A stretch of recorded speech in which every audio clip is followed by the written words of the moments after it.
What's going on, everyone, and welcome back to the 90 and 60 Plus podcast. My name is Christian, and we're still doing the summer series where we interview special guests, and some special guest guys are current or former players. Some work within sports, within media within the sports. But today, guys, we have a former teammate from one of our previous special guests, Alec Rodriguez. Shout out, Alec. We have a very special guest with us here today. Again, a former teammate from Alec at the MSU Denver men's soccer team, a man who was born in Colorado, grew up in Oregon, and actually graduated high school in Washington. So yeah, a pretty diverse man. He's played in England as well, and he's going to be playing for Pacific University of Oregon come next season. We have with us today a good friend of mine. We have with us Evan Bleyer. Evan, thank you so much for being with us here today, man. How you doing? Absolutely, Christian. Thank you for that amazing intro. It's great to be here. But you basically said it all about me. You know, I've kind of lived all over the place within, my life so far. And, yeah, it's been a really good soccer experience. And so, yeah, I'm definitely looking forward to today's chat for sure. All right, so we said it all, man. That's it. Thank you for tuning in, guys. Catch us next week. No, I'm just playing. Yep, we're done. Yep, thanks for that. Take care. Evan, yeah, so good to be with you, man. And, yeah, like I mentioned, you're Alec's former teammate. We met each other at MSU Denver, had a couple classes together. So, yeah, really excited to connect with you once again, man, and just kind of catch up, talk about the beautiful sport and life in general. So, yeah, more than happy to have you here with us today. So, Evan, why don't you just kick the pod off with telling us a little bit about yourself, where you currently play and where you're from. And even though I answered most of those questions already, give us a little inside scoop of who you are. Yeah, absolutely. So I think I'll start with what you didn't say, what I'm doing right now. So currently it's summer for me, for you as well. I'm about to enter my junior year of college, and I'm, like you said, I'm transferring to Pacific University, Oregon from Metro State, Denver, which is where you are at. And yeah, it's just really an exciting time for me to kind of reinvent myself as a player and kind of make a new first impression, So it's definitely nerve-wracking, but also exciting at the same time. But yeah, right now I'm playing for a summer league team here in the Seattle area, playing games and stuff like that. But yeah, I'm originally from Colorado, but I moved when I was like 5, so I don't really remember much when I lived in Colorado. So I really consider my hometown to be Bend, Oregon, Central Oregon. I lived there for 10 years. And then I went to high school here in the Seattle area. And then I went to Metro State for 2 years, and now I'm back home. I'm going to Oregon next fall. So that's kind of a little glimpse of my soccer career thus far. So, yeah. Yeah, for those of you who don't know, Evan's been playing soccer, it seems like nonstop because, obviously he played this time last season with the MSU Denver men's soccer team. He played the entire season. And then after that, you transferred over to England and were playing there while studying and going to school. And then now you're playing summer, and then you're getting ready to start up preseason again for Oregon, man. Wow, there's just no rest for you, huh? That is a very good point. I actually didn't think about that because you're 100% right. Like, up until this past year, right, basically a year from the fall to now, I've been playing nonstop. When as a college soccer player, it is never like that. It's usually you have your season right in the fall for a couple months, and then you do very little until the spring when you play a couple more games, and then you have the preseason. So it's honestly been really nice to be able to play pretty much year round, right? Because since I went to England and played over there, I was able to play a ton of games in training when in the States, in the college soccer program, you're not doing much of that time of year. So, yeah, that was definitely a good experience just to play a ton when I wouldn't have otherwise, So, yeah. Yeah, man, no rest for the weary. And I got to say, bro, that's going to be a huge advantage for you coming into the upcoming season. You're obviously going to be fine-tuned and up to speed with everyone, compared to everyone else that's probably just coming in from a long summer break and they need to get back into the rhythm of things. So, no, that's good. It's great. Don't overwork yourself there, man. You don't want to be like Pedro in his debut season from Barcelona. Yes. Yeah, I hope so, that all this playing will, make me a better player and put me in a better position. But I honestly think it will. If you put in the hours, then I think you'll reap the benefits. So, yeah. Exactly. All right, Evan, so let's take it back a little bit, man. Obviously, where you're currently playing and where you played in the past, but let's take it back to your first core memory and where you kind of first started growing that connection with the sport. Yeah, first core memory of the sport. Honestly, it's when I think of core memory with the sport, it's actually not a great memory, ironically, the fact that I've stuck with it and, soccer is my passion. But the core memory for me was when I was in Oregon. So this is when I was playing for Oregon Rush. This is probably when I was like, I don't know, 6 or 7, that age, right? Because apparently I started playing when I was 3. Not that I remember that, right? But apparently that's when I started playing, right? But yeah, I remember we were like warming up, right? I was 7 years old. You're just kicking the ball around. You see the big goal. Everybody wants to shoot on it, right? You got like 20 kids shooting the ball, right? And so I thought, it'd be a wise idea to hop in goal, play goalie. That'd be fun. And yeah, I remember this one kid just hit an absolute rifle into the goal. And I don't know if my hands didn't work or my hand-eye coordination was still terrible at that age, but that ball hit me right in the teeth, and it chipped my tooth, which I had to get filled in to this day. Like, the filling is still there. So that's, like, the core memory of the sport. But honestly, like, I think it's a core memory because it's like, that sucked, but my love for the sport was bigger than my tooth. You know what I'm saying? It's like, Yeah. But then it's also when I decided, maybe I won't play goalie. Maybe that won't be my position, so that doesn't happen to me. So, but like, yeah, I mean, just like talking about growing up with soccer in general, like, I have a dad who's, he does the radio. He works for the media for the Portland Timbers. He's got an A license as a coach. Like, he loves the sport and he works in the sport like all the time. So it was always kind of destined for me to, for him to pass on the love of soccer to me. So that's really like all I've ever known really is just soccer, just, probably from him. But that was probably like the first core memory that I remember when it wasn't really involving soccer. It was just me getting injured, but Right. It is what it is. Yeah.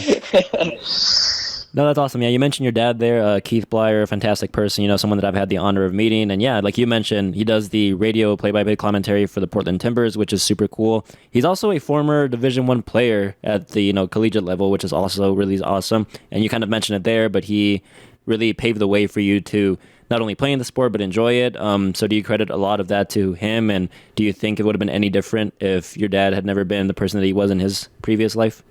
Yes. The short answer is yes. Absolutely.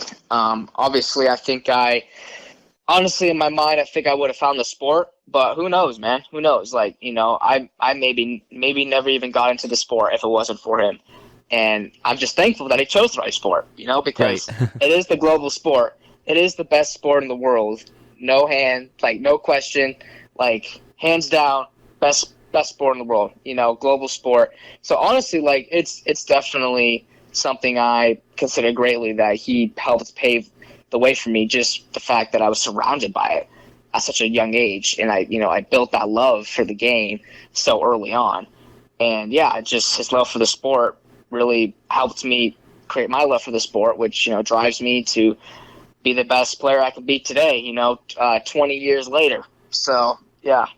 Awesome, man. Awesome story there. So, yeah, you kind of grew up with that connection all your whole life. So talk us a little bit about, growing up and playing throughout the youth ranks. Were there any club teams ever involved in that, kind of prior to, I would say, high school soccer when it gets, a little bit more serious? Were there ever any clubs or anything involved in that? Yeah, so, if you go back all the way to the very beginning, you start with, the beehive soccer, if you're familiar with the term, where, you just throw the kids on the field and they run around and have fun for an hour and then they move on. So that was probably my Colorado Rush days where, just, learning how to walk and, kick the ball around and stuff like that. And then I moved to Central Oregon, and I played for the Oregon Rush where I chipped my tooth, right, going back to that. And then that club merged with another club in the area, Bend United, and I made Bend FC Timbers, which I played for like basically probably like 7-8 years, maybe 6-7 years. For the majority of the time I lived in Oregon, I played for that club, and while I was there, that's when I think I really started improving as a player. Like I'm actually looking at my most improved award at Bend FC Timbers for 2014 in my room. So like I think that was probably the time in my life where I was really getting efficient and good at the sport, and I was improving a lot. So yeah, I played there for about 6-7 years, was on the A team, and, growing up in Central Oregon, kind of out in the middle of nowhere, And a lot of our away games are all the way in the Portland area, which is like a 3-hour drive away. So I remember like we would have to, stay in hotels, every other weekend, right? And, that was obviously fun, but also grueling as a player. And so, I really had to think like, do I love this sport? And for me, it's never been a question. But luckily, I was lucky enough that when I was living in Oregon, I played for the Oregon State Pool.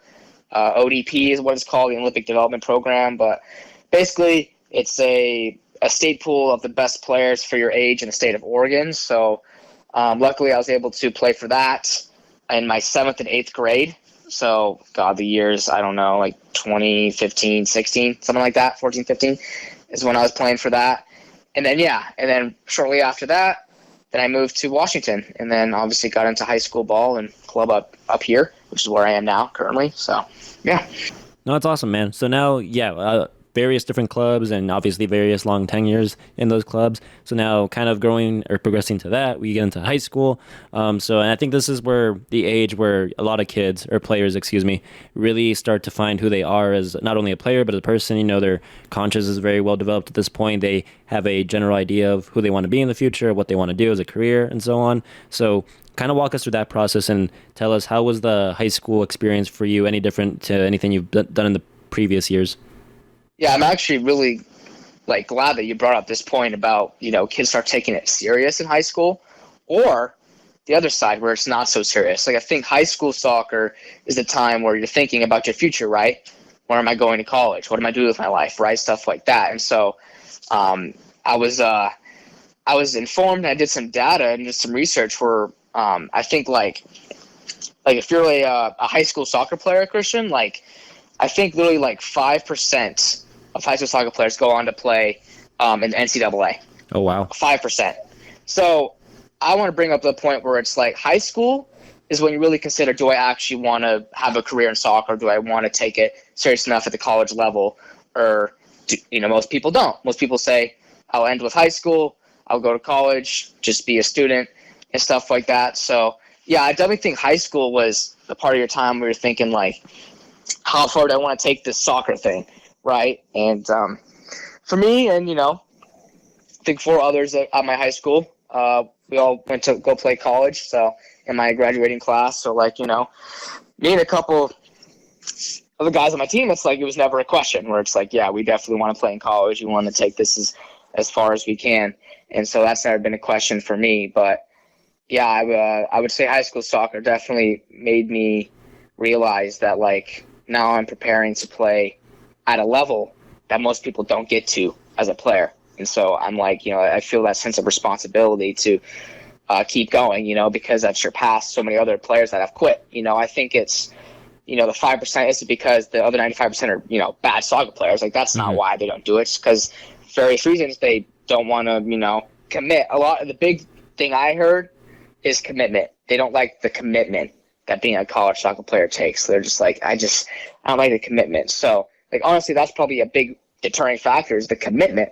So I think, high school really helped me realize, people who play beyond that are really serious about the sport. And so I think that's the environment you want to be in if you're serious about the sport as well.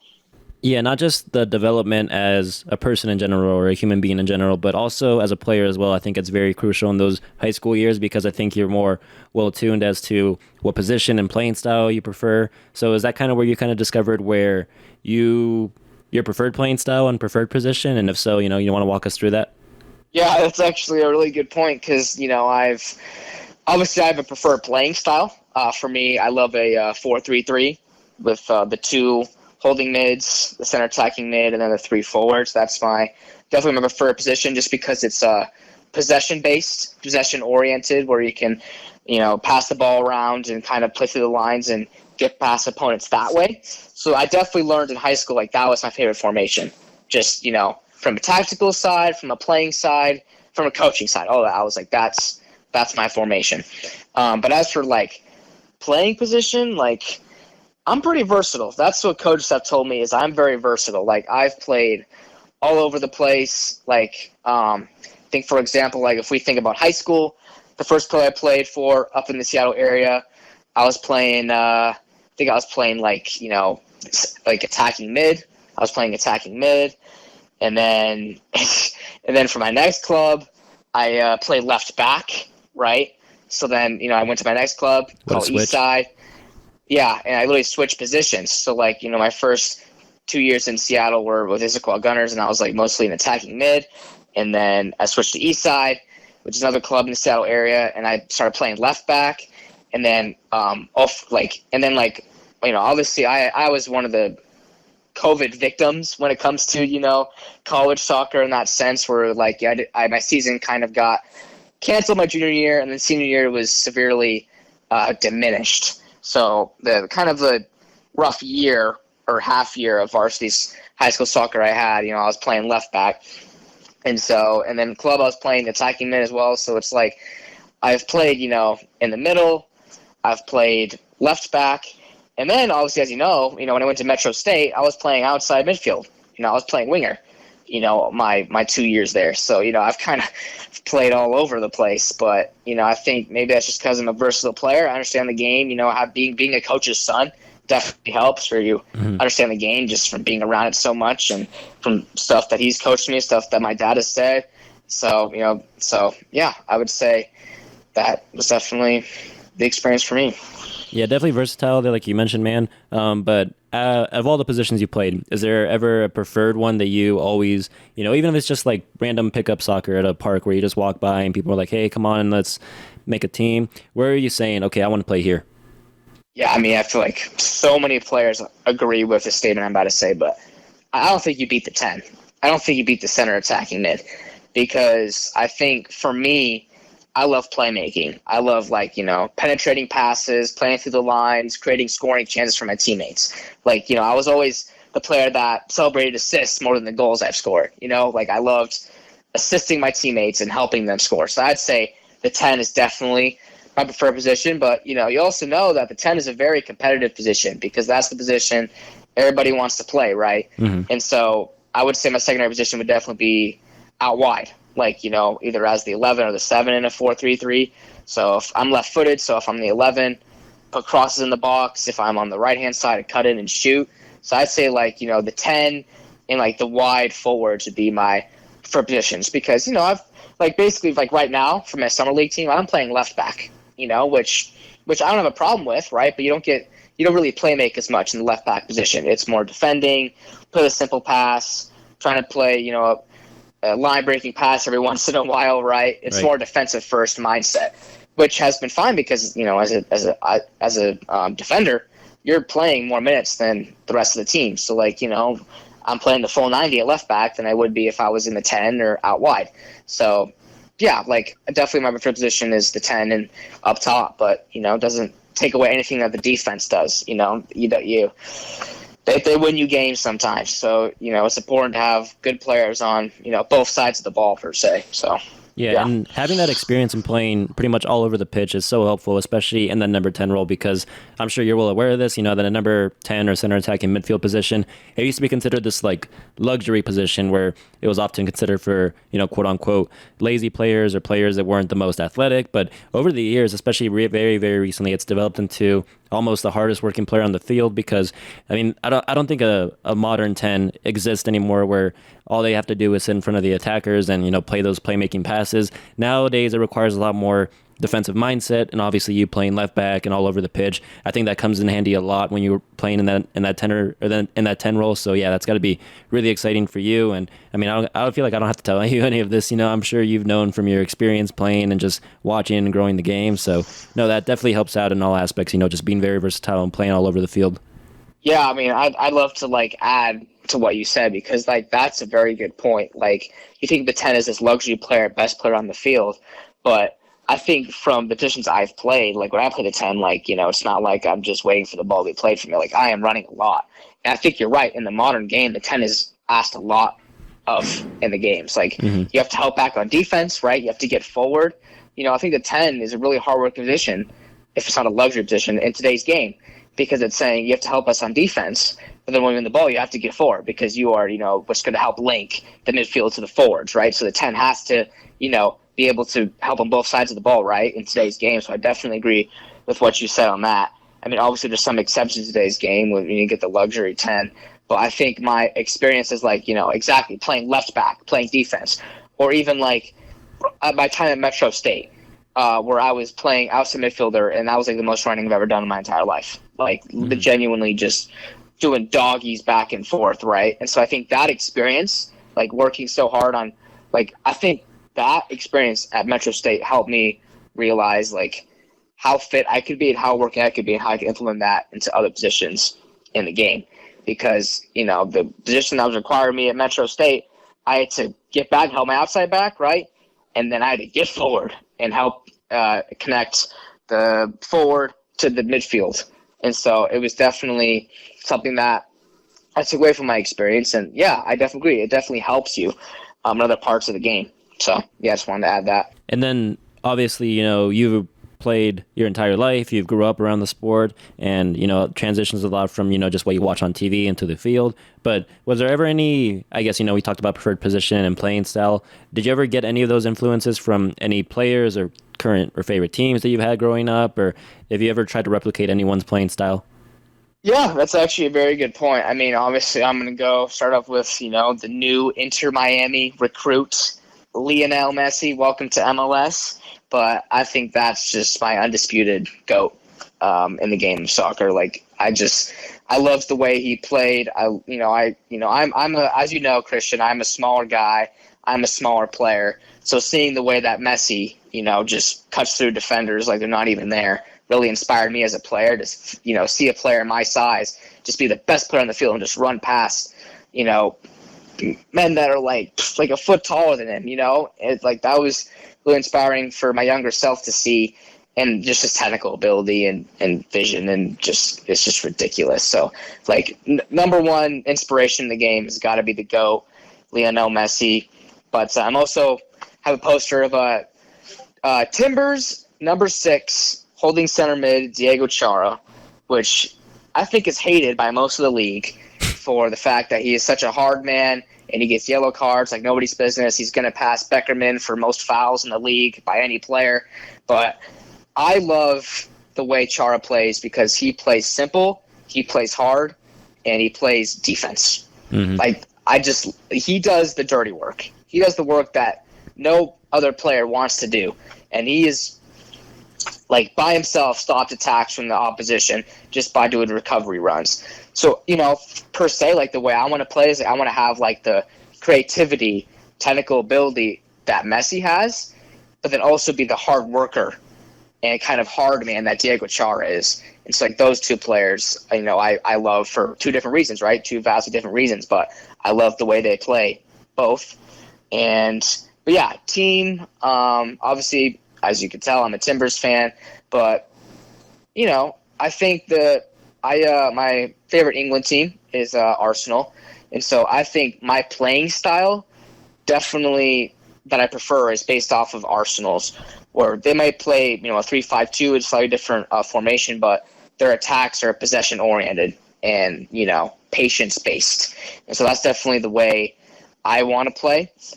And so yeah, watching Arsenal growing up and being a supporter, I kind of saw the beautiful goals they would score through, 20, 30 pass sequences, right? And Barcelona is another great example of this, right? Tiki-taka soccer. So I'd say like Arsenal, Barcelona, just the way they play, just pass-oriented soccer, pass the ball, share the ball, type of mentality. And then Diego Chara and Messi playing like them. Those would be my models of the game. No, those are great models to have, man. And there's so many points that you just mentioned there that I want to touch on, but I think I'll start with the overarching one and the biggest one, which is, obviously Messi coming to Inter Miami. And, for your dad, for someone that works for the MLS, what does that mean like for him? What does that mean to him and to the league? Such a monumental signing that is, and possibly, obviously, the Portland Timbers, they have a beautiful stadium up there in Oregon. So it's honestly pretty much nailed on. He's going to come there, maybe not this upcoming season, but if not the next. And it's just going to be pretty locked in, that he's going to play at that stadium specifically. So what does that mean for you and your dad? It's not just me and my dad. It's for the entire, country that loves soccer. Like the entire soccer-loving American benefits from Messi coming to the U.S. and playing. Like it's phenomenal for the league, from a technical and from a powerhouse standpoint. We're known as the retirement league. And that is very much the case right now. But, like, for example, Messi going to Miami, like, he might bring, he's already brought Busquets, right? Like, he might bring Iniesta. He might bring, all these other types of players that he's played with. He might bring to the league because of this superstar status that he has. And so it means everything. Like, as you probably know, like, every Miami game is sold out because, Messi is playing, like, they're bottom of the Eastern Conference. They need a player like him to change things for them. And I think that's exactly what he'll do. But just from, for like my dad who works in the media, and for me as a fan, it changes. It changes the total structure and total climate of the league, where it's like, you kind of had all these teams that, with all the allocation money, were kind of fair, right? You're like, all the players, each team is a superstar. But now you got, in my opinion, the greatest of all time on an MLS team. You're just like, well, that changes things for the rest of the league. So I just think every American is going to benefit. Every soccer-loving American is going to benefit from this because they'll be able to see Messi play in person. And that's like in this era of soccer where, you have the Cristiano Ronaldos, Lionel Messi's, Neymar's, like, there'll never be a generation like this again. Mm-hmm. And so for a player like him to come to America and play, and for Americans to see that, I think is phenomenal. So it's just like the whole league should be excited for that. Yeah, definitely. And then another point that you touched on in the previous topic, you talked about your experience here at Metro State and how much you learned from that, especially from a physical standpoint. You want to just, obviously, went through your youth ranks, your high school career, and then obviously you went to MSU Denver right after high school. So kind of tell us about that transition and what your experience was like here at MSU. Yeah, no, it was a great experience. I mean, obviously, their transition from high school soccer to college soccer is a pretty big leap, but it's a jump that you are told about and you're ready for.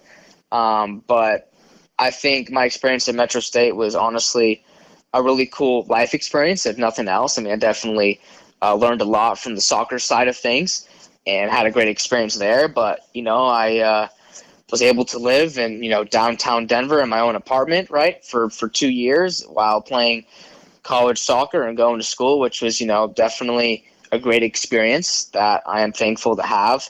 And, I definitely liked the responsibility that was given to me at, once you graduate high school and you're kind of on your own. I liked that responsibility that, I was now responsible, more responsible than I've ever been in my life, that I had to take control of, right? And so I was definitely happy to make that jump to Metro State. And, I definitely loved playing, like the college soccer game. There's nothing like it. You play so few and the games mean so much. Like, there's nothing like it, just the fact that you only are guaranteed like a finite amount of games per year.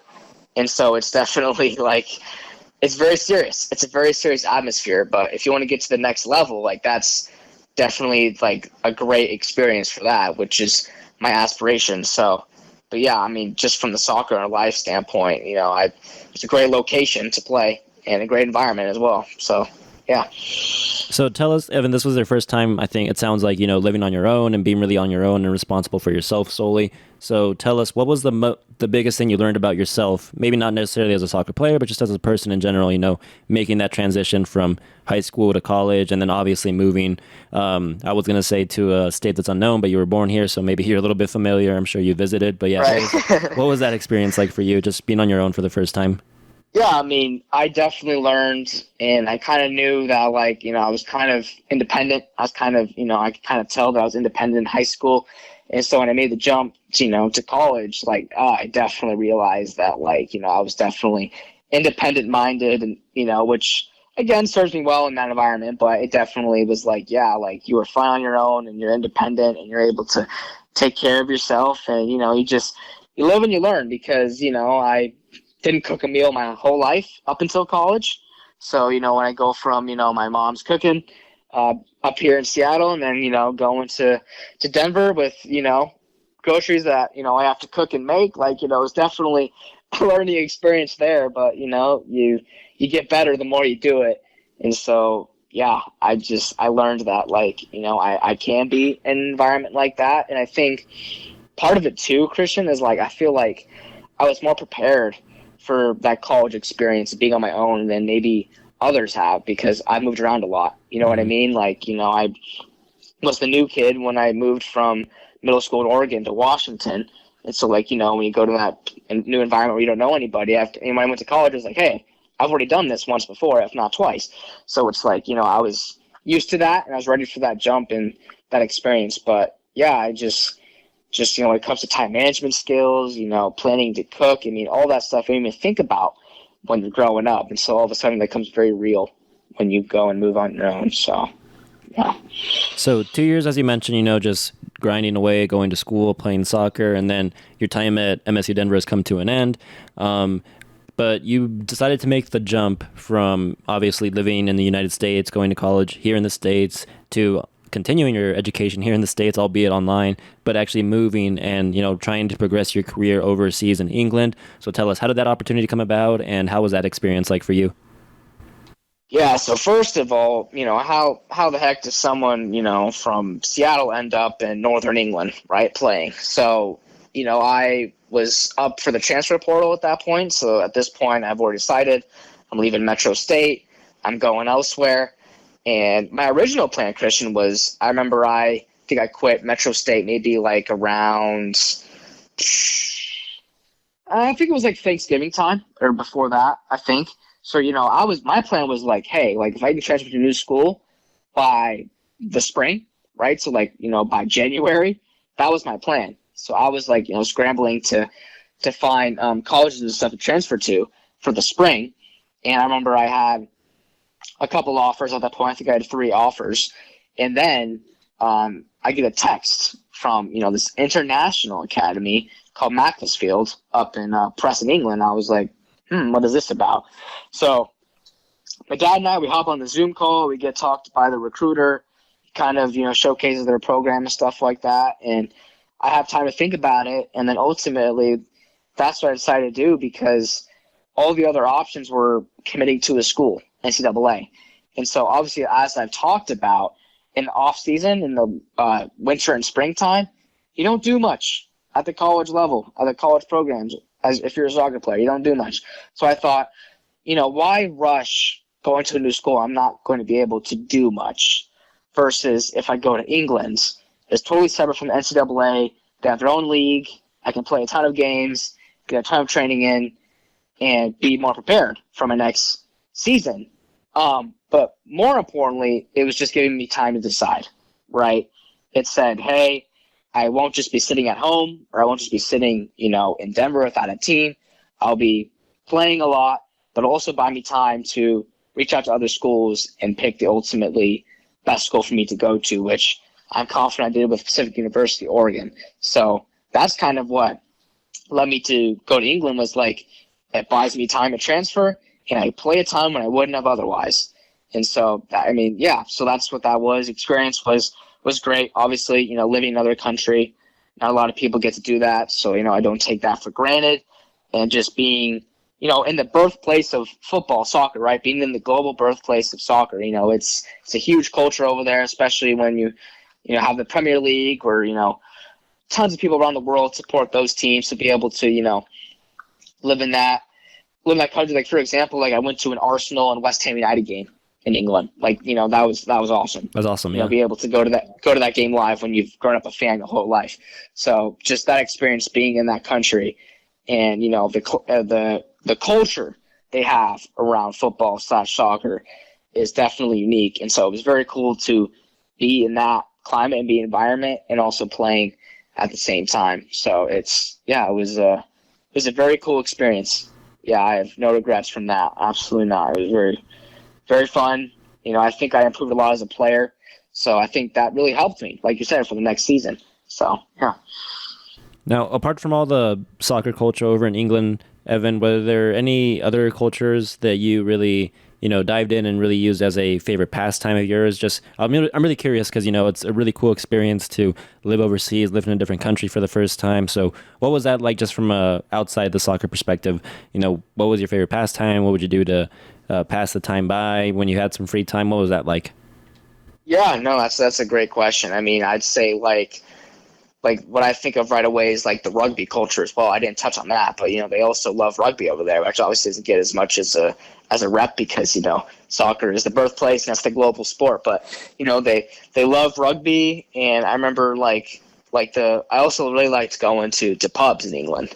Again, it's around soccer, but it's definitely a unique experience to walk into a pub and be able to watch all the games on the TVs live for the Prem. So that was something I really liked doing. Putting myself in that environment, which in America we don't really have, right? We don't really have that pub on every corner, watch Premier League games all day type of experience and environment. So that's definitely what I like doing, and just traveling as well. Yeah, I really wish we had that, so that I'd you bet I took advantage of that when I was there. And so, yeah, I did that quite a bit.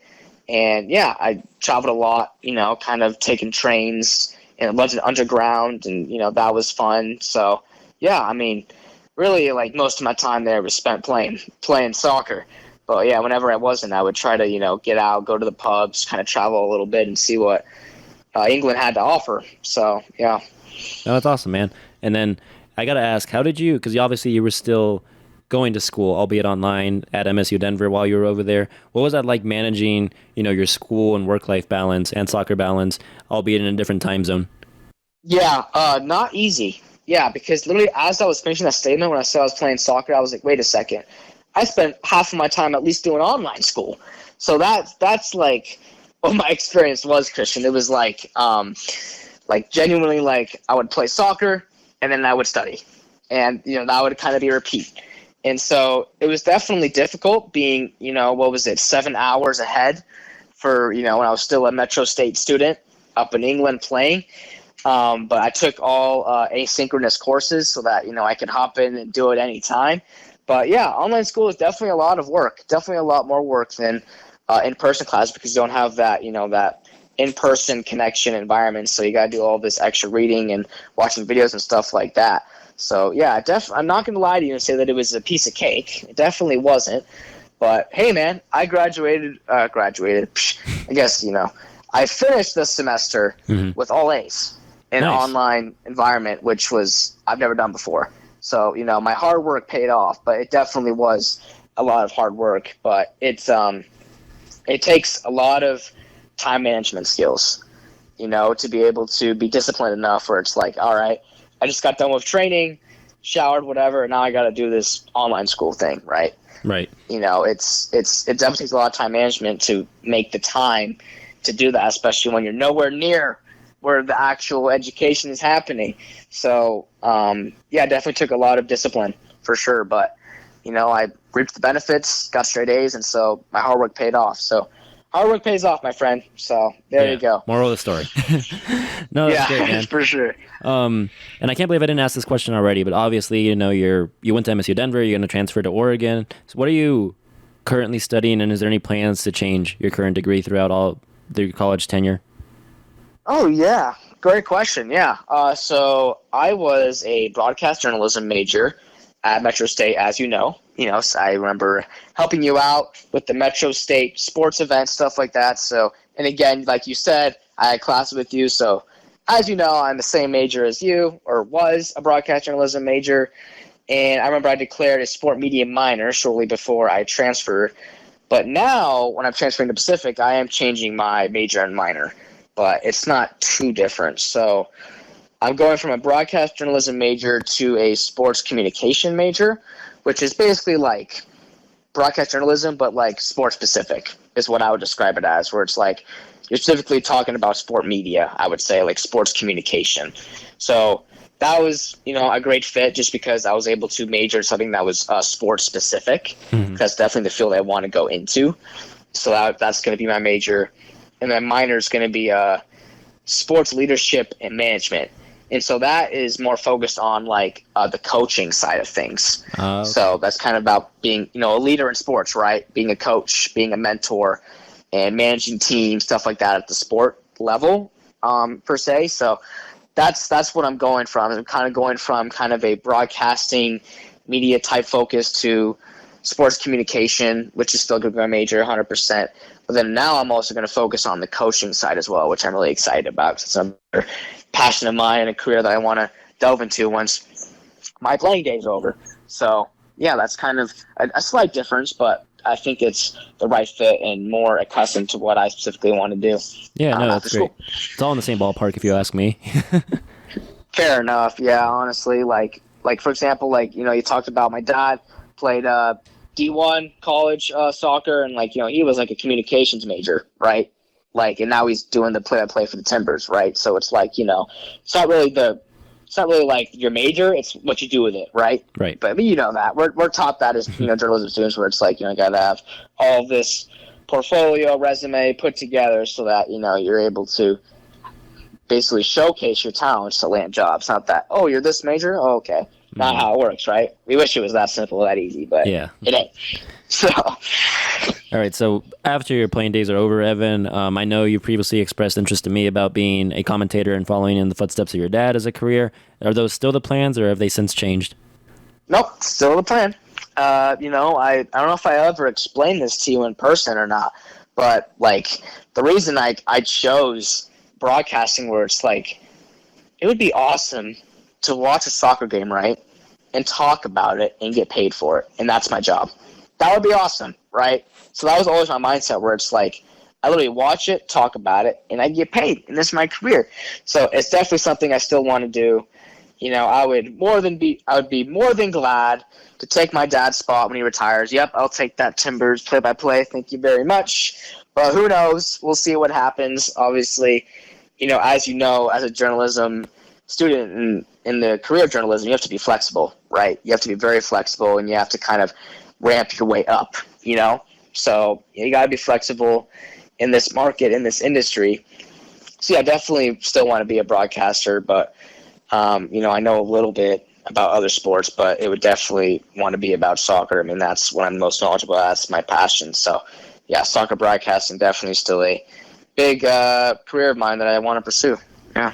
Yeah, and that's obviously after your playing days are over. But before you get to that point, what's the direction that you want the sport to take you in the near future? I would say, what are your ambitions for the upcoming season for your new school, and then beyond that, where do you want the sport to take you? Yeah, so if we just go to my new school, I mean, I really want to play a lot. I think that's the reason why I transferred. Like I loved Metro State, like I loved the school, loved my team and everything, but ultimately, I want to play. I love the sport and I want to play. And so I'm hoping that at my new school, Pacific, that I play a lot.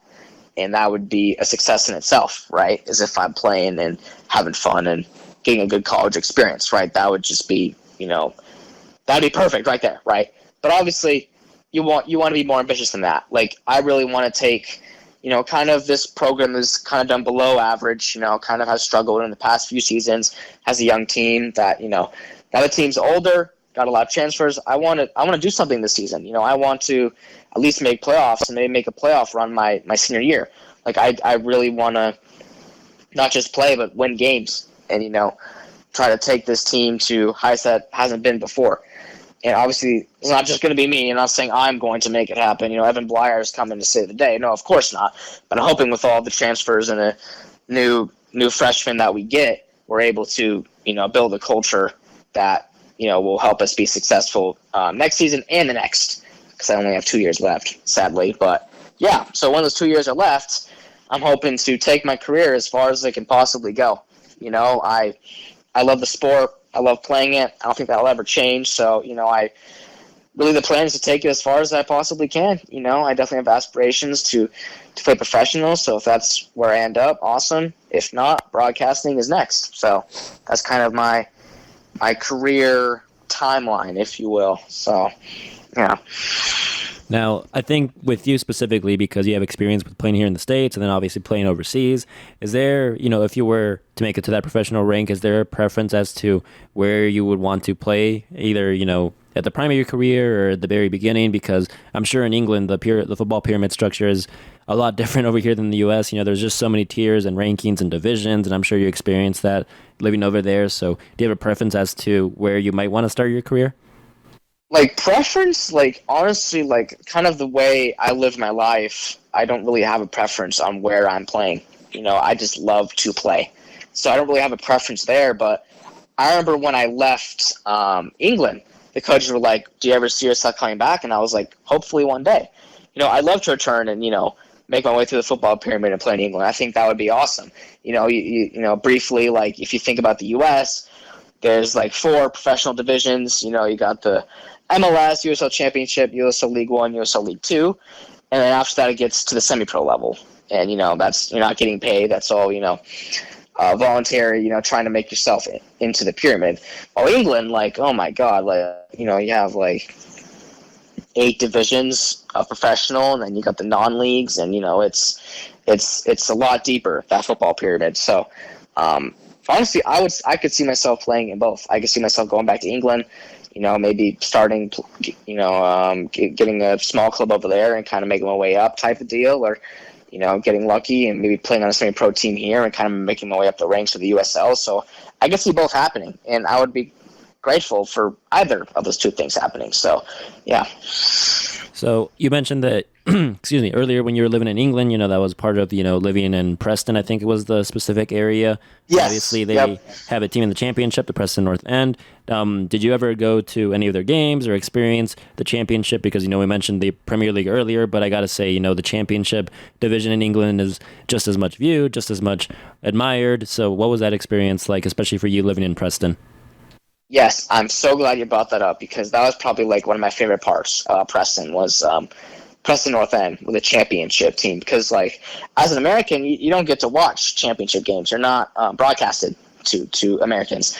So it was really cool to be able to see the championship level games in England, and honestly that was really cool. I even have a Preston North End jersey in my closet next to me. Like, I really liked that club. And I would say the best part of my Preston experience would be when I got to see Preston North End versus Tottenham Hotspur in the FA Cup. That was pretty cool. Even as an Arsenal fan, when you have to see, the Ox, you have to see Tottenham play. Like hearing them say, like, when the Saints go marching in live, like that was pretty special. And, it was a totally packed stadium, and it was a cool experience seeing the FA Cup live. Absolutely. So, and then I think I also went to like 2 or 3 other championship games while I was there. So I definitely went to a lot of games there because, I was like, when am I going to be able to do this again? Likely no. So yeah, I had to take advantage of that. So that was definitely a very important and fun part of my experience there, for sure. All right, Evan, that kind of brings up 2 questions. I think one you might have answered, but, one, what was your favorite experience over in England? And then 2, what was one thing that you wish you would have had time or, I guess just time to cross off your bucket list while you're over there, and maybe something you want to cross off when and if you go back? All right, number 1, my favorite part. Obviously, playing was great, training was great, but, you do that anywhere, Christian. That's not what you're going to remember, the fact that you were playing in England instead of America. For me, the best part was watching Arsenal play at West Ham United. That was awesome. Going from Northern England, taking the train down to London, in the city of London, experiencing that, and then getting to go to the stadium and watch Arsenal tie West Ham, and that was the beginning of the end for our, championship hopes that season. But, still had hope then. But that was definitely like the coolest part was seeing my team play in person and traveling down to London for that. And then what I wish I had time for, I really would have liked to have gone up to Scotland. That was kind of on my bucket list. I wanted to go to like Edinburgh or Glasgow. But yeah, I just didn't have time when it came to, all the soccer and all the online school I had to do as well. So yeah, if I ever go back to England or the UK, I would definitely like to hop up to Scotland and see what they have to offer up there. So yeah. No, that's awesome, man. And I definitely hope you do get the chance to go back and experience that one day. Did you ever, obviously you mentioned Scotland. The first person I thought about was Ross Miller. So I'm sure that, he's got some recommendations for you if you ever were to go back.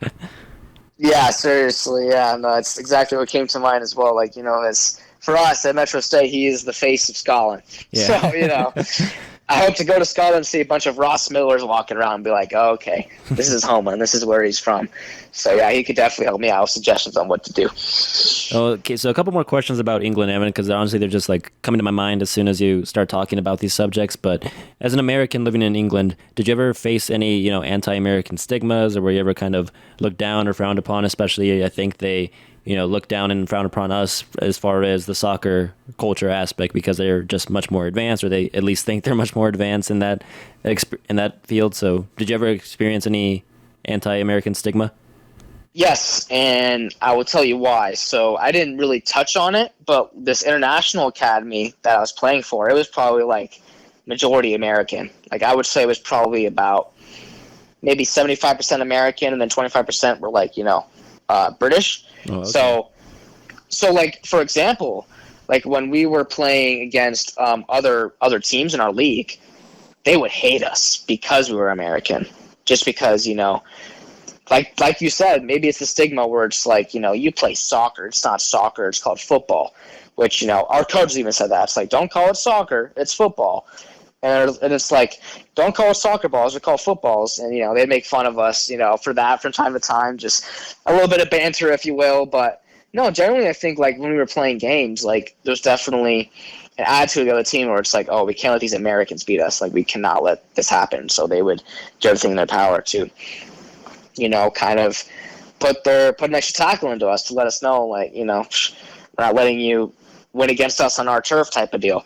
So, but yeah, I mean, besides from the playing aspect, it wasn't anything where it's like, you're an American, screw you type of deal. Like, they were civil. The experiences I have were very funny where it's like, I'd be talking and I was like, that is not an English accent. You are not from here, are you? And it's like, yeah, I'm from the U.S. or whatever. And I remember one funny experience. Like, we're up in northern England, right? And I don't even know what's going on. I'm walking down the street, going somewhere, and obviously there's this homeless woman who's like asking for change, right?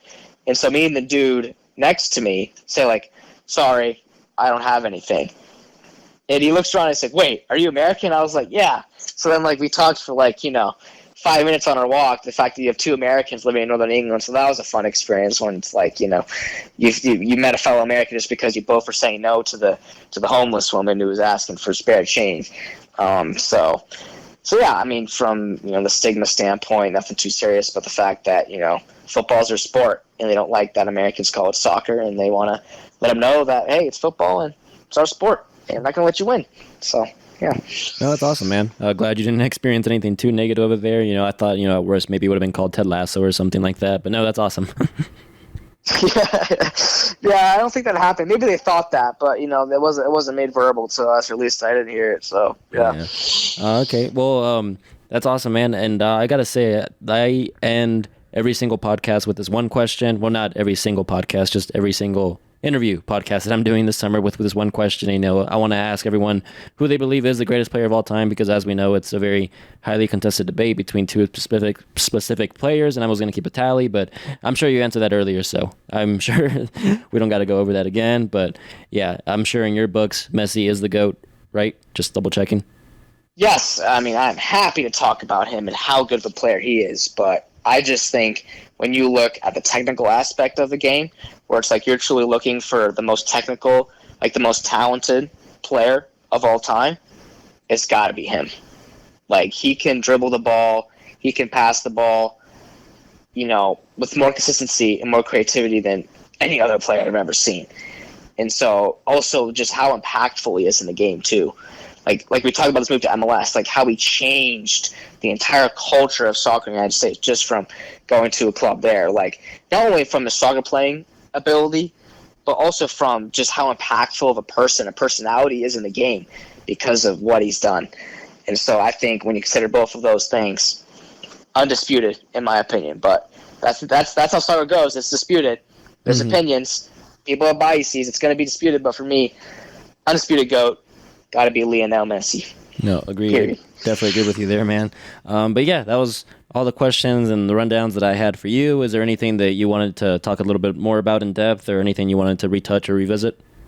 No, honestly, we covered a lot. We covered a lot in this past hour, so I've really had a good time, and I've really liked reminiscing almost, on my soccer career up to this point. It's definitely something I don't take for granted, so it's been very cool to kind of think back, right? Because a lot of times in life you're thinking about what's ahead, right? And so it's always nice to go back and think about, hey, I've come a long way. And so I think a lot of your guests probably think the same way that I do when you get interviewed and kind of asked about your soccer life and what it's come to up until this point. So yeah, I think we covered a lot. So yeah, I think we good.